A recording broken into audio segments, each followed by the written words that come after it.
माँ वाणी वरदायिनी ऐसा दो वरदान, माँ वाणी वरदायिनी ऐसा दो वरदान, चरणों में तेरे रहूं गाऊं मंगल गान। काव्य मंच के शीर्ष आदरणीय श्री रजनीश दादा जी, समस्त मंच पर विराजमान ज्येष्ठ श्रेष्ठ सभी प्रकार की क्षमताओं और प्रतिभाओं से युक्त आदरणीय कविगण, सम्मुख विराजमान हमको बाल्यकाल से ही आशीष देने वाले श्री माया प्रकाश मिश्र जी, आप राजनीतिक क्षेत्र में भी बहुत काम किए और उस समय मैं भी 20-22 वर्ष की अवस्था से आपको देख रहा हूं। एक निस्वार्थ सेवा, समाज सेवा, युग निर्माण योजना का बहुत बड़ा काम आपने इस पूरे क्षेत्र में किया। भारतीय जनता पार्टी राष्ट्रीय दल, उसका आपने उस समय काम किया जब लोग भारतीय जनता पार्टी के साथ जुड़ना बहुत अच्छा नहीं मानते थे, लेकिन आप पूर्ण समर्पण भाव से काम करते थे, मेरे आदर्श रूप में उस राजनीतिक क्षेत्र में रहते थे। ऐसे आदरणीय श्री माया प्रकाश मिश्र जी को प्रणाम करता हूँ। श्री अवनीश भाई साहब, श्री अशोक भाई साहब, श्री अमित जी और छोटे भैया जो मेरे शिष्य भी रहे, ऐसे संपूर्ण परिवार यहाँ आज इस साहित्यिक अनुष्ठान को आयोजित करके हम सबको एक साथ एकत्रित होने का अवसर दिया।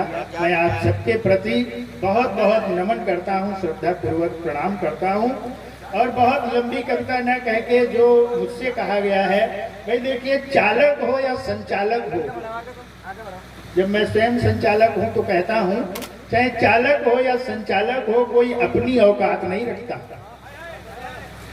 उसको कुछ बंधन रहते हैं, कुछ रोड मैप रहता है, वहां जाना है, इधर से जाना है, इसको लेना है, उसको लेना है, इसको छोड़ना। तो मंच का संचालक होने के नाते हमारे जगजीवन जी के लिए उनकी डिमांड आई है और ऑन डिमांड उनको एक बार आना ही होगा, मुझे लगता है। और आप सबके बीच में कुछ कविता पढ़ूं, कुछ बातें करूं, ये एक बड़ा बचपना होगा, लेकिन फिर भी भटकते भावों की विश्रांति है कविता, भटकते भावों की विश्रांति है कविता, अशांति की व्याप्ति में शांति है कविता, और सुप्त संसार को संजीवित संजीवनी सी, सुप्त संसार को संदीप्त संजीवनी सी, नवचेतन पूरित अमोघ क्रांति है कविता, नवचेतन पूरित अमोघ क्रांति है कविता। मित्रों, बहुत बातें हुई यहाँ पर, संस्कारों की बात हुई, परंपराओं की बात हुई। आज वो वातावरण नहीं मिलता, इसकी पीड़ा मंच को भी है। कहते हैं साहित्य समाज का दर्पण है, अभी उन्होंने व्यंग में भी नटखट जी ने बहुत अच्छा लिया। तो जहां साहित्य नहीं है वहां लालित्य नहीं है। अगर कहीं सौंदर्य है तो उसके लिए साहित्य ही, साहित्य ने ही राम को दिया है। वाल्मीकि जी साहित्यकार ही थे, साहित्य ने ही कृष्ण को लाया है। व्यास जी साहित्यकार ही थे, और कोई क्या लिखेगा, कह दिया गया व्यासोच्छिष्टम जगत सर्वम, जो कुछ है संसार में वो सब व्यास जी पहले ही लिख चुके हैं, आज हम तो केवल पृष्ठ पेषण करते हैं। तो आज जो वातावरण है, घर अब घर नहीं रहे। घर और होम में बड़ा अंतर होता है। एक कोई मकान होता है और एक घर होता है। तो कोई दीवार, कोई छत, खिड़कियां और दरवाजे, ये घर नहीं हुआ करते। घर अब घर नहीं रहे, मकान हो गए, और रिश्ते जरूरतों का सामान हो गए। घर अब घर नहीं रहे, मकान हो गए, रिश्ते जरूरतों का सामान हो गए, और जहां मिलता था जिंदगी का हुनर, शिक्षा के वे मंदिर दुकान हो गए।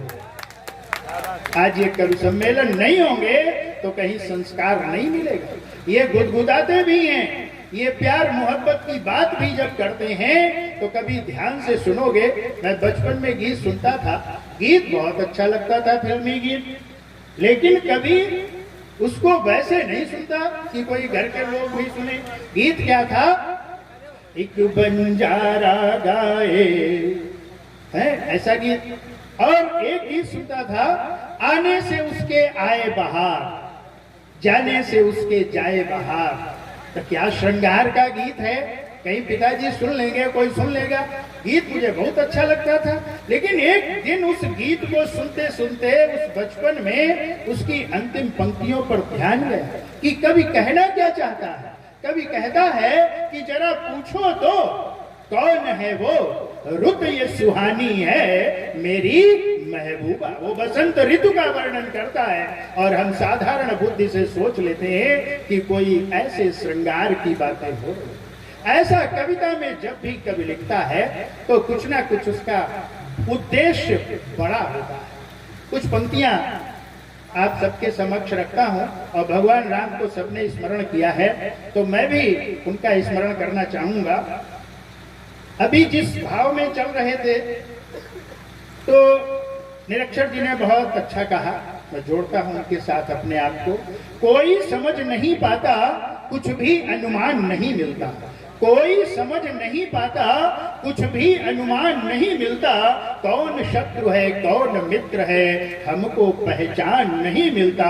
और आदर्शों की चादर ओढ़े मिल जाते भगवान कई, बहुत खोजने पर भी यारों सच्चा इंसान नहीं मिलता।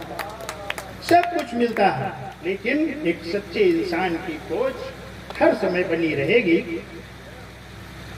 एक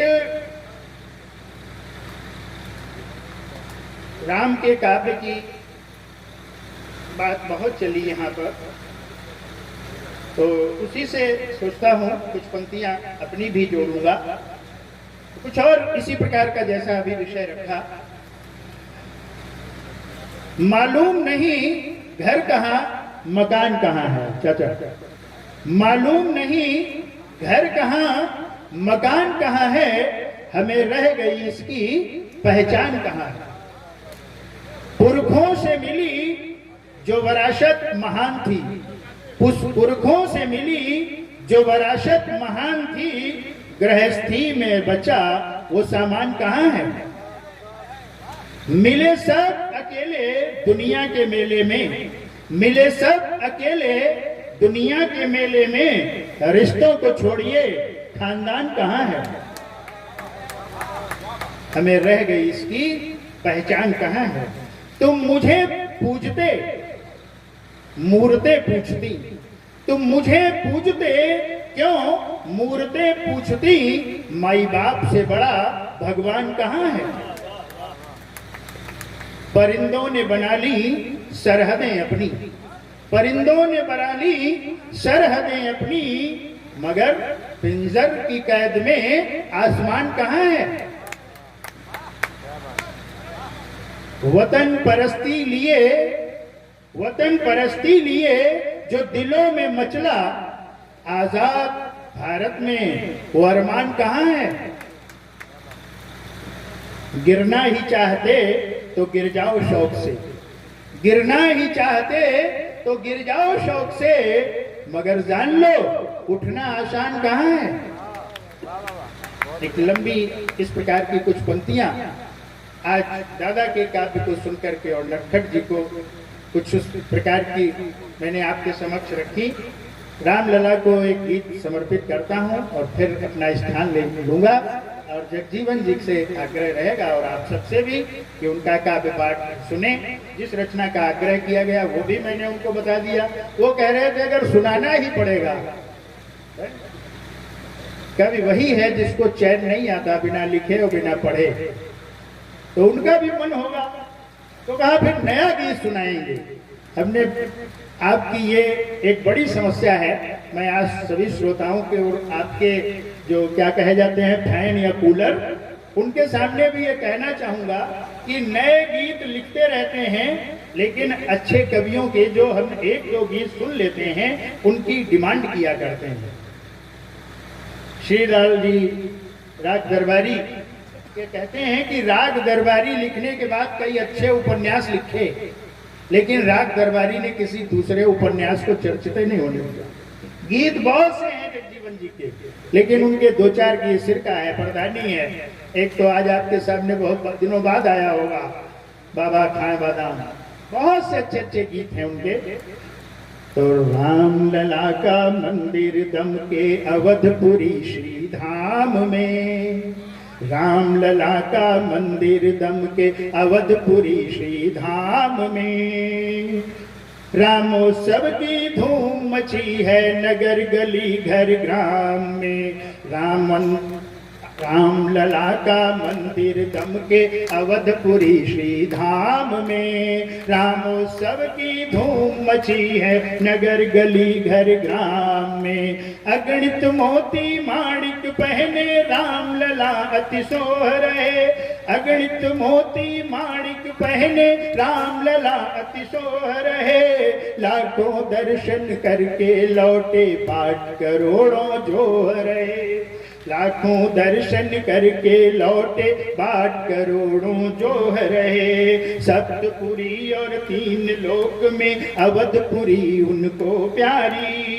सदियों बाद सुदिन यहाँ आया नैना निरखे छवि न्यारी। कोटि सूर्य काम की शोभा श्यामल ललित ललाम में। राम लला का मंदिर दम के अवधपुरी श्री धाम में। रघुकुल नंदन अरिमद खंडन पाप ताप भयहारी हैं। तन मन धन सब उनसे पाया उन पर हम बलिहारी हैं। पुरखों के सद संघर्षों से सुदिन आज यहाँ आया है। भक्त गणों का तन मन झूमे देवलोक हर्षाया है। जन मन का मन झूम रहा है देवलोक हर्षाया है। राम बसे हैं श्वास श्वास में बसे सुबह और शाम में। राम लला का मंदिर दम के अवधपुरी श्री धाम में।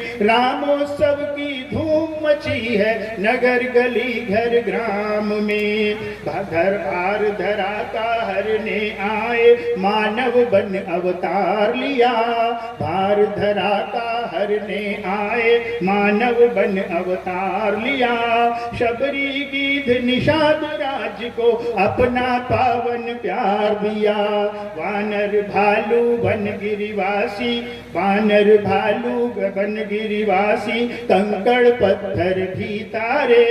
दुष्ट जनुज जो अत्याचारी सकल सकुल खल संघारे। महाविजय की मंगल बेला महाविजय की मंगल बेला सदियों के संग्राम में। रामोत्सव की धूम मची है नगर गली घर ग्राम में। राम राष्ट्र है राष्ट्र राम है सीधी यह परिभाषा है। राम राष्ट्र है राष्ट्र राम है सीधी यह परिभाषा है। मिले राष्ट्र को खोया गौरव हम सबकी अभिलाषा है। सत्य सनातन संस्कृति अपनी नवयुग को राह दिखाए। न्याय धर्म की विजय पताका अखिल विश्व में फहराए। शक्ति अनोखी जग ने देखी राम के पावन नाम में। रामोत्सव की